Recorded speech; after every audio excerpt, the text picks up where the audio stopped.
Hi friends, പുതിയൊരു വീഡിയോയിലേക്ക് എല്ലാവർക്കും സ്വാഗതം. അപ്പോഴേ ഇന്ന് നമുക്ക് നല്ല ടേസ്റ്റിയായ ഒരു ചക്ക വരട്ടി ഉണ്ടാക്കാം.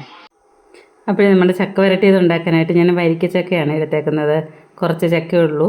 അപ്പം അതെല്ലാം നല്ലപോലെ കട്ട് ചെയ്ത് ചെറിയ ചെറിയ കഷ്ണങ്ങളാക്കി വെച്ചിട്ടുണ്ട്. അതിൽ കൂഴിച്ചക്ക വെച്ചും ഉണ്ടാക്കാൻ പറ്റും. കൂഴിച്ചക്കയുടെ നൂലെല്ലാം നല്ലപോലെ എടുത്ത് കളയണം, അതേ ഉള്ളൂ പ്രശ്നം.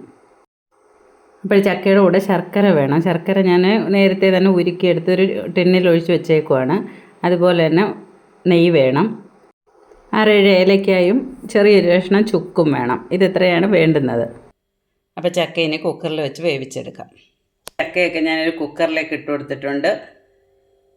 അതിൻ്റെ കൂടെ നമുക്ക് ഇച്ചിരി ശർക്കര വെള്ളം തന്നെ ഒഴിച്ച് ഇത് വേവിച്ചെടുക്കാം. കുറച്ച് വെള്ളം മതി, ചക്കയ്ക്ക് വെള്ളം ഓൾറെഡി ഉണ്ടല്ലോ, അപ്പം കുറച്ച് വെള്ളത്തിൻ്റെ ആവശ്യമുള്ളൂ. അപ്പോഴേ കുക്കർ അടപ്പ് വെച്ച് ഒരു 4 വിസിൽ കേൾപ്പിക്കുക. ഇനി ചക്കയൊക്കെ 4 വിസിലിട്ട് നല്ലപോലെ വെന്ത് വന്നിട്ടുണ്ട്. ചക്ക വരട്ടിയത് ഉണ്ടാക്കാനായിട്ട് ഞാൻ കട്ടിയുള്ള ഒരു ഉരുളിയാണ് എടുത്തേക്കുന്നത്. അതിലേക്ക് 1 സ്പൂൺ നെയ്യ് ഒഴിച്ചു കൊടുക്കാം. നെയ്യ് തന്നെ എടുക്കണം, വെളിച്ചെണ്ണ അങ്ങനൊന്നും എടുക്കരുത്. നെയ്യൊക്കെ ഒന്ന് ചൂടായി വരുമ്പോഴേ നമ്മൾ കുക്കറിൽ വേവിച്ച് വെച്ചേക്കുന്നില്ലേ, ആ ചക്ക അതിലേക്ക് ഇട്ട് കൊടുക്കാം. ഇതുപോലെ ചക്ക ഇട്ട് കൊടുത്തിട്ട് നമുക്ക് നല്ലപോലെ ഇത് ഫ്ലെയിം കൂട്ടി വെച്ച് വേണം ഇത് വരട്ടിയെടുക്കാനായിട്ട്. നല്ലപോലെ ഒന്ന് തിളച്ച് ഒന്ന് വറ്റി വരുന്ന സമയത്ത് മാത്രമേ ഫ്ലെയിം കുറച്ച് വെക്കാവൂ. അതുവരെ നമുക്ക് നല്ലപോലെ ഫ്ലെയിം കൂട്ടി വെക്കണം. ഇതിൻ്റെ വെള്ളമൊക്കെ ഒന്ന് വറ്റി വരട്ടെ. കുക്കറിന് എടുക്കുന്ന സമയത്ത് വേണമെങ്കിൽ തണുപ്പിച്ചിട്ട് മിക്സിയുടെ ജാറിലിട്ട് നല്ലപോലെ ഒന്ന് അരച്ചെടുത്തിട്ട് വേണമെങ്കിലും ഇങ്ങനെ വഴട്ടിയെടുക്കാവുന്നതാണ്. പിന്നെ നല്ലപോലെ വരട്ടിയെടുത്ത് വരുമ്പോഴേക്കും നല്ലപോലെ അങ്ങ് വേവും. അതുകൊണ്ട് പിന്നെ അങ്ങനെ അരച്ചെടുത്തില്ലെങ്കിലും കുഴപ്പമില്ല. നല്ല ചക്കയ്ക്ക് നല്ല മധുരമല്ലേ.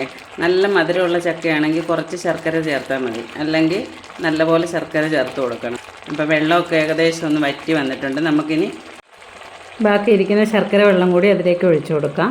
ഇങ്ങനെ ഉണ്ടാക്കി വെച്ച് കഴിഞ്ഞാൽ ചക്കയൊന്നും ഇല്ലാത്ത സമയത്ത് നമുക്ക് ഇലയപ്പം ഉണ്ടാക്കാനും അതുപോലെ തന്നെ കൊഴുക്കട്ടയൊക്കെ ഉണ്ടാക്കുമ്പോൾ തേങ്ങയൊക്കെ വെക്കുന്ന കൂട്ടത്തിൽ അതിൻ്റെ കൂടെ എടുത്ത് വെച്ചാലൊക്കെ നല്ല ടേസ്റ്റാണ്. അങ്ങനെയൊക്കെ ഉണ്ടാക്കാൻ നല്ലതാണ്. നമ്മളിങ്ങനെ വരട്ടിയെടുത്തത് ഫ്രിഡ്ജിൽ സൂക്ഷിക്കുകയാണെങ്കിൽ ഏകദേശം 1 വർഷം വരെയൊക്കെ നമുക്ക് സൂക്ഷിച്ച് വെക്കാൻ പറ്റും. അതുമാത്രമല്ല നമുക്ക് പുറത്ത് വെക്കാനും പറ്റും. നല്ലപോലെ ഇങ്ങനെ വരട്ടിയെടുത്തിട്ട് ഇത് പുറത്ത് വെക്കാൻ പറ്റും. അത് പുറത്ത് വെക്കണമെങ്കിൽ അതിൻ്റെ ടിപ്സ് ഞാൻ വീഡിയോയുടെ അവസാനം ഞാൻ പറഞ്ഞേക്കാം. ഒരു 15 മിനിറ്റ് കഴിയുമ്പോൾ വെള്ളമൊക്കെ ഒന്ന് വറ്റി വരത്തില്ലേ, ആ ഒരു സമയം കഴിയുമ്പോൾ നമ്മൾ ഫ്ലെയിം കുറച്ച് വെച്ചിട്ട് വേണം ഇത് ഉണ്ടാക്കിയെടുക്കാനായിട്ട്. അല്ലെങ്കിൽ ഇത് ഗുളുകുളത്ത് സൗണ്ട് വന്നിട്ട് പുറത്തൊക്കെ തെറിക്കാനൊക്കെ ചാൻസ് ഉണ്ട്. അന്നേരം ഫ്ലെയിം അങ്ങ് കുറച്ച് വെക്കണം.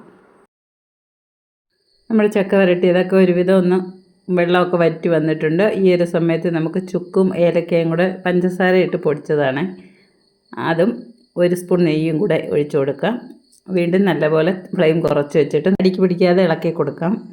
നമ്മുടെ ചക്ക വരട്ടിയൊക്കെ റെഡി ആയിട്ടുണ്ട്. അതുകൊണ്ടോ ഈ പാത്രത്തിൽ നിന്ന് ഇങ്ങനെ വിട്ടു പോകുന്നൊരു സമയമുണ്ടല്ലോ, ആ സമയം വരെ ഇങ്ങനെ ഫ്ലെയിം കുറച്ച് വെച്ച് ഇങ്ങനെ ഇളക്കിക്കൊണ്ടേയിരിക്കണം.